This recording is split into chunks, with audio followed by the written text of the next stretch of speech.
स्वागत करती हूँ आप सभी का हमारे चैनल स्पिरिट ऑफ इम्बाइब पर। मैं हूँ आपकी दोस्त वर्षा। आशा करती हूँ आप सभी बहुत अच्छे से होंगे। हम पढ़ रहे हैं प्रेमचंद सेगमेंट में एक नई कहानी जिसका नाम है पूर्व संस्कार। अगर आप मुझे पहली बार सुन रहे हैं और अगर आपको हमारी कहानियाँ पढ़ने का अंदाज भाता है तो हमारे चैनल को सब्सक्राइब करना, हमारी वीडियोस को लाइक करना और शेयर करना बिल्कुल ना भूलें।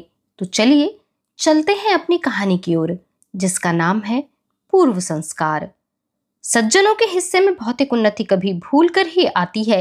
राम टहल विलासी, दुर्व्यसनी, चरित्रहीन आदमी थे, पर सांसारिक व्यवहारों में चतुर, सूद ब्याज के मामले में दक्ष और मुकदमे अदालत में कुशल थे। उनका धन बढ़ता जाता था, सभी उनके असामी थे। उधर उन्हीं के छोटे भाई शिव टहल साधु भक्त, धर्मपरायण और परोपकारी जीव थे। उनका धन घटता जाता था। उनके द्वार पर 2-4 अतिथि बने रहते थे। बड़े भाई का सारे मोहल्ले पर दबाव था। जितने नीच श्रेणी के आदमी थे उनका हुक्म पाते ही फौरन उनका काम करते थे। उनके घर की मरम्मत बिगाड़ में हो जाती। ऋणी कुंजड़े साग भाजी भेंट में दे जाते। ऋणी ग्वाला उन्हें बाजार भाव से दौड़ा दूध देता। छोटे भाई का किसी पर रौब न था। साधु संत आते और इच्छा पूर्ण भोजन करके अपनी राह लेते। 2-4 आदमियों को रुपए उधार दिए भी तो सूद के लालच से नहीं बल्कि संकट से छुड़ाने के लिए। कभी जोर देकर तगादा न करते कि कहीं उन्हें दुख न हो। इस तरह कई साल गुजर गए, यहाँ तक कि शिव टहल की सारी संपत्ति परमार्थ में उड़ गई। रुपए भी बहुत डूब गए। उधर राम टहल ने नया मकान बनवा लिया, सोने चांदी की दुकान खोल ली, थोड़ी जमीन भी खरीद ली और खेती बाड़ी भी करने लगे। शिव टहल को अब चिंता हुई कि निर्वाह कैसे होगा। धन न था कि कोई रोजगार करते। वह व्यवहार बुद्धि भी न थी कि जो बिना धन के भी अपनी राह निकाल लेती है। किसी से ऋण लेने की हिम्मत ना पड़ती थी। रोजगार में घाटा हुआ तो देंगे कहाँ से। किसी दूसरे आदमी की नौकरी भी ना कर सकते थे। कुल मर्यादा भंग होती थी। 2-4 महीने तो ज्यों-त्यों करके काटे। अंत में चारों ओर से निराश होकर बड़े भाई के पास गए और कहा, भैया, अब मेरे और मेरे परिवार के पालन का भार आपके ऊपर है। आपके सिवा अब किसकी शरण लूं? राम टहल ने कहा, इसकी कोई चिंता नहीं। तुमने कुकर्म में तो सारा धन उड़ाया नहीं। जो कुछ किया उससे कुल कीर्ति ही फैली है। मैं धूर्त हूँ, संसार को ठगना जानता हूँ। तुम सीधे साधे आदमी हो, दूसरों ने तुम्हें ठग लिया। यह तुम्हारा ही घर है। मैंने जो जमीन ली है उसकी तहसील वसूल करो, खेती बाड़ी का काम संभालो। महीने में तुम्हें जितना खर्च पड़े मुझसे ले जाओ। हाँ, एक बात मुझसे ना होगी, मैं साधु संतों का सत्कार करने का एक पैसा भी न दूंगा और न तुम्हारे मुंह से अपनी निंदा सुनूंगा। शिव टहल ने गदगद कंठ से कहा, भैया, मुझसे इतनी भूल अवश्य हुई कि मैं सबसे आपकी निंदा करता रहा हूँ। उसे क्षमा करो। अब से मुझे अपनी निंदा करते सुनना तो जो चाहे दंड देना। हाँ, आपसे एक मेरा विनय है। मैंने अब तक अच्छा किया या बुरा, पर भाभी जी को मना कर देना कि उसके लिए मेरा तिरस्कार न करें। राम टहल, अगर वह कभी तुम्हें ताना देंगी तो मैं उनकी जीभ खींच लूंगा। राम टहल की जमीन शहर से 10-12 कोस पर थी। वहां एक कच्चा मकान भी था। बैल, गाड़ी और खेती की अन्य सामग्रियां वहीं रहती थीं। शिव टहल ने अपना घर भाई को सौंपा और अपने बाल बच्चों को लेकर गांव चले गए। वहां उत्साह के साथ काम करने लगे। नौकरों ने काम में चौकसी की। परिश्रम का फल मिला। पहले ही साल उपज द्योड़ी हो गई और खेती का खर्च आधा रह गया। पर स्वभाव को कैसे बदले?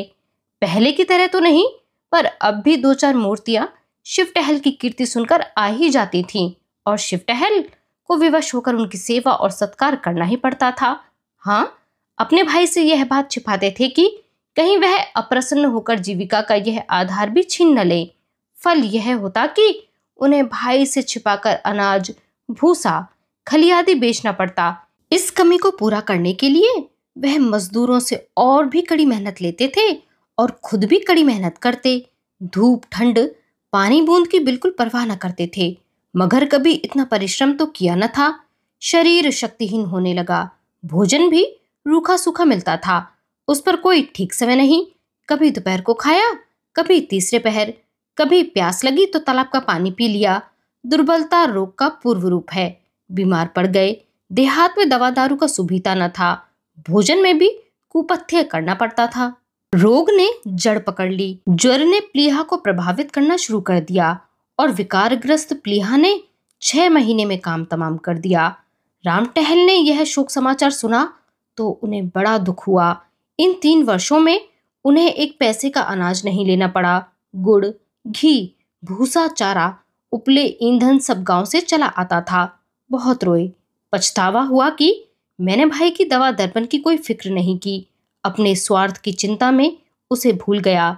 लेकिन मैं क्या जानता था कि मलेरिया का ज्वर प्राणघातक ही होगा, नहीं तो यथाशक्ति अवश्य इलाज करता। भगवान की यही इच्छा थी, फिर मेरा क्या वश। अब कोई खेती को संभालने वाला न था। इधर राम टहल को खेती का मजा मिल गया था, उस पर विलासिता ने उनका स्वास्थ्य भी नष्ट कर डाला था। अब वह देहात की स्वच्छ जलवायु में रहना चाहते थे। उन्होंने निश्चय किया कि खुद ही गांव में जाकर खेती बाड़ी करूं। लड़का जवान हो गया था। शहर का लेन देन उसे सौंपा और देहात चले आए।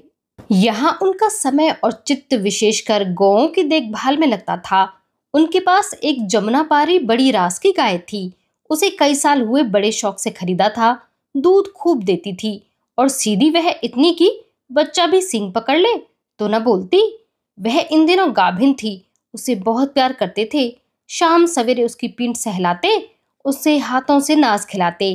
कई आदमी उसके द्योड़ों दाम लगाते थे, पर राम टहल ने न बेची। जब समय पर गऊ ने बच्चा दिया तो राम टहल ने धूमधाम से उसका जन्मोत्सव मनाया। कितने ही ब्राह्मणों को भोजन कराया। कई दिन तक गाना बजाना होता रहा। इस बछड़े का नाम रखा गया जवाहिर। एक ज्योतिषी से उसका जन्म पत्र भी बनवाया गया। उसके अनुसार बछड़ा बड़ा होनहार, बड़ा भाग्यशाली, स्वामी भक्त निकला। केवल 6ठे वर्ष उस पर एक संकट की शंका थी। उससे बच गया तो फिर जीवन पर्यंत सुख से रहेगा।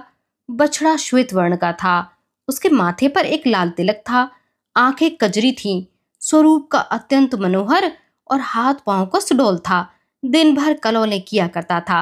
राम टहल का चित्त उसे छलांगे भरते देखकर प्रफुल्लित हो जाता था। वह उनसे इतना हिल मिल गया कि उनके पीछे पीछे कुत्ते की भांति दौड़ा करता था। जब वह शाम और सुबह को अपनी खाट पर बैठकर असामियों से बातचीत करने लगते तो जवाहिर उनके पास खड़ा होकर उनके हाथ या पांव को चाटता था। वह प्यार से उसकी पीठ पर हाथ फेरने लगते तो उसकी पूंछ खड़ी हो जाती थी और आंखें हृदय के उल्लास से चमकने लगती। राम टहल को भी उससे इतना स्नेह था कि जब तक वह उसके सामने चौके में न बैठा हो, भोजन में स्वाद न मिलता। वह उससे बहुधा गोद में चिपटा लिया करते। उसके लिए चांदी का हार, रेशमी फूल, चांदी की झांझें बनवाई। एक आदमी उसे नित्य नहलाता और झाड़ता पोंछता रहता था। जब कभी राम टहल किसी काम से दूसरे गांव में चले जाते तो उन्हें घोड़े पर आते देखकर जवाहिर कुलेले मारता हुआ उनके पास पहुंच जाता और उनके पैरों को चाटने लगता। पशु और मनुष्य में यह पिता पुत्र सा प्रेम देखकर लोग चकित हो जाते। जवाहिर की अवस्था 2.5 वर्ष की हुई तो राम टहल ने उसे अपनी सवारी की बहली के लिए निकालने का निश्चय किया। वह अब बछड़े से बैल हो गया था। उसका ऊंचा डील, गठे हुए अंग, सुदृढ़ मांसपेशियां, गर्दन के ऊपर ऊंचा डील, चौड़ी छाती और मस्तानी चाल थी। ऐसा दर्शनीय बैल सारे इलाके में न था। बड़ी मुश्किल से उसका बांधा मिला, पर देखने वाले साफ कहते थे कि जोड़ नहीं मिला। रुपए आपने बहुत खर्च किए हैं, पर कहाँ जवाहिर और कहाँ यह, कहाँ लैंप और कहाँ दीपक। कौतूहल की बात यह थी कि जवाहिर को कोई गाड़ीवान हाँकता तो वह आगे पैर न उठाता, गर्दन हिला हिला कर रह जाता। मगर जब राम टहल आप पगहा हाथ में लेते, एक बार चुमका कर कहते चलो बेटा, तो जवाहिर उन्मत्त होकर गाड़ी को ले उड़ता। 2-2 कोस तक बिना रुके एक ही सांस में दौड़ता चला जाता। घोड़े भी उसका मुकाबला न कर सकते। एक दिन संध्या समय जब जवाहिर नाद में खली और भूसा खा रहा था और राम टहल उसके पास खड़े उसकी मक्खियां उड़ा रहे थे, एक साधु महात्मा आकर द्वार पर खड़े हो गए। राम टहल ने अविनयपूर्ण भाव से कहा, यहाँ क्यों खड़े हो महाराज, आगे जाओ। साधु, कुछ नहीं बाबा, इसी बैल को देख रहा हूं। मैंने ऐसा सुंदर बैल नहीं देखा। राम टहल, ध्यान देकर, घर का ही बछड़ा है। साधु, साक्षात देवरूप है। यह कहकर महात्मा जी जवाहिर के निकट गए और उसके खुर चूमने लगे। राम टहल, आपका शुभागमन कहाँ से हुआ? आज यहीं विश्राम कीजिए तो बड़ी दया हो। साधु, नहीं बाबा, क्षमा करो, मुझे आवश्यक कार्य से रेलगाड़ी पर सवार होना है। रातों रात चला जाऊंगा, ठहरने से विलंब होगा। राम टहल, तो फिर और कभी दर्शन होंगे? साधु, हाँ, तीर्थ यात्रा से 3 वर्ष में लौटकर इधर से फिर जाना होगा। तब आपकी इच्छा होगी तो ठहर जाऊंगा। आप बड़े भाग्यशाली पुरुष हैं कि आपको ऐसे देवरूप नंदी की सेवा का अवसर मिल रहा है। इन्हें पशु न समझिए, यह कोई महान आत्मा है। इन्हें कष्ट न दीजिएगा, इन्हें कभी फूल से भी न मारिएगा। यह कहकर साधु ने फिर जवाहिर के चरणों पर शीस नवाया और चले गए। उस दिन से जवाहिर की और भी खातिर होने लगी। वह पशु से देवता हो गया। राम टहल उसे पहले रसोई के सब पदार्थ खिलाकर तब आप भोजन करते, प्रातःकाल उठकर उसके दर्शन करते, यहाँ तक कि वह उसे अपनी बहली में भी ना जोतना चाहते थे। लेकिन जब उनको कहीं जाना होता और बहली बाहर निकाली जाती तो जवाहिर उसमें जुतने के लिए इतना अधीर और उत्कंठित हो जाता, सिर हिला हिलाकर इस तरह अपनी उत्सुकता प्रकट करता कि राम टहल को विवश होकर उसे जोतना पड़ता। 2 बार राम टहल दूसरी जोड़ी जोत कर चले तो जवाहिर को इतना दुख हुआ कि उसने दिन भर नाद में मुंह नहीं डाला। इसलिए वह अब बिना किसी विशेष कार्य के कहीं जाते ही न थे। उनकी श्रद्धा देखकर गांव के अन्य लोगों ने भी जवाहिर को अन्नग्रास देना शुरू किया। सुबह उसके दर्शन करने तो प्राय सभी आ जाते थे। इस प्रकार 3 साल और बीते। जवाहिर को 6ठा वर्ष लगा। राम टहल को ज्योतिषी की बात याद आई थी। भय हुआ कहीं उसकी भविष्यवाणी सत्य न हो।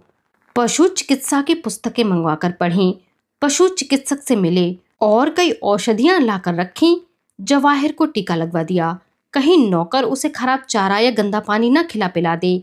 इस आशंका से वह अपने हाथों से उसे खोलने बांधने लगे। पशुशाला का फर्श पक्का करा दिया गया जिसमें कोई कीड़ा मकोड़ा न छिप सके। उसे नित्य प्रति खूब धुलवाते भी थे। संध्या हो गई थी। राम टहल नांद के पास खड़े जवाहिर को खिला रहे थे कि इतने में सहसा वही साधु महात्मा आ निकले जिन्होंने आज से 3 वर्ष पहले दर्शन दिए थे। राम टहल उन्हें देखते ही पहचान गए। जाकर दंडवत की, कुशल समाचार पूछे और उनके भोजन का प्रबंध करने लगे। इतने में अकस्मात जवाहिर ने जोर से डकार ली और धम्म से भूमि पर गिर पड़ा। राम टहल दौड़े और उसके पास आए। उसकी आंखें पथरा रही थीं। उसने पहले एक स्नेहपूर्ण दृष्टि उन पर डाली और चित हो गया। राम टहल घबराए हुए घर से दवाएं लेने दौड़े। उनकी कुछ समझ में न आया कि खड़े खड़े इसे क्या हो गया। जब तक वह घर में से दवाइयां लेकर निकले तब तक जवाहिर का अंत हो चुका था। राम टहल शायद अपने छोटे भाई की मृत्यु पर भी इतने शोकातुर ना हुए थे।